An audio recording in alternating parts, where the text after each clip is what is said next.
लालची आदमी मुझे फूटी आंख नहीं सिखाता। दूसरे दिन पंडित फिर मिलनी करने गया।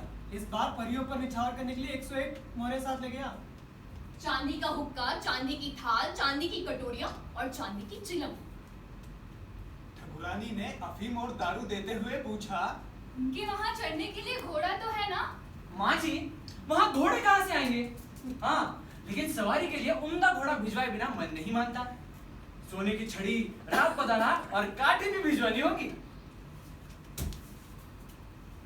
भाई जब तू भी पंडित के सुर में सुर मिलाने लगा तो मैं किसकी याद करूं? ईडीओ से संचित धन 6 महीने मुश्किल से टिकेगा। पंडित के मिलने के आगे तो मेरी अकल भी जवाब दे गई। ये तो मुझे भी सच लगता है, लेकिन सच हो या झूठ, अगर माँ जी खुद पंडित से 2 कदम आगे चलती है तो हम करें भी क्या? वरना कब का इस ममते को पछाड़ देता। अब तो सब होने के हाथ है। दूसरे दिन खड़ी रात रहते गांव चौधरी विलाप करता हुआ गढ़ में आया। बेटा चौधरी राम शरण हो गया। बड़ा हितैषी चला गया। अब इस ठिकाने में मेरा कोई हितैषी नहीं। पंडित मेरी देह के कपड़े भी नहीं छोड़ेगा। बूढ़ा पंडित पहले ही शमशान पहुंच गया। उसके आदेश से फटाफट चिता सजी।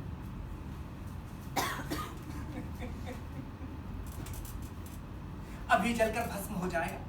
पूरे ठिकाने में फकत यही कांटे की तरह खटकता था। जैसे लक्षण थे वैसी मौत हुई। क्या जिंदा जलाने का इरादा है? पंडित जी, मैं भी आप ही की तरह देवलोक ठाकुर से मिलनी करने गया था। ठाकुर से दर्शन लेकर अभी वापस आया हूँ। अब क्या मकसद निकली पंडित जी? वास्तव में पंडित जी का दियादान वहां दूना खुला, 2-2 हुक्के, देवता तक तरसते हैं। कहाँ वैसे चांदी के थाल, 2-2 भैंसे। अरे ठाकुर सबको दूध पिलाते हैं। दूध तो छोड़ो, दारू की भी मनुहार पर मनुहार। अच्छा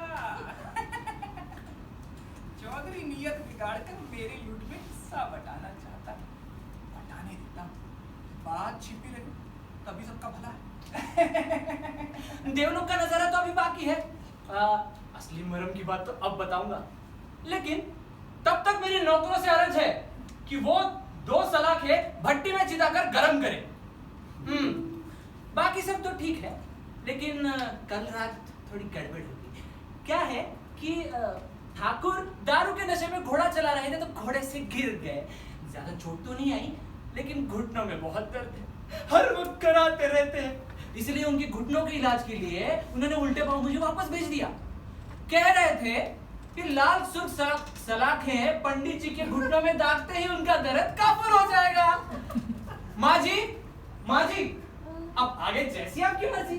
अरे मेरा हुक्म क्या उनके हुक्म से बड़े हो गए हो? फटाफट दाम लगाओ।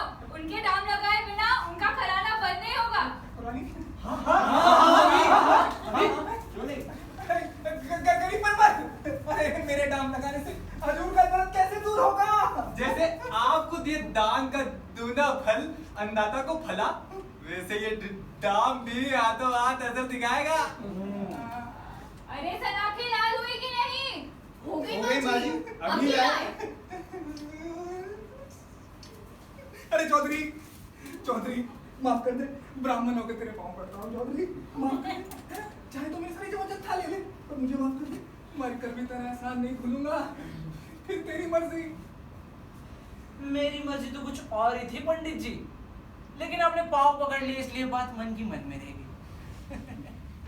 धन्य है पंडित जी आपकी चालें, धन्य है।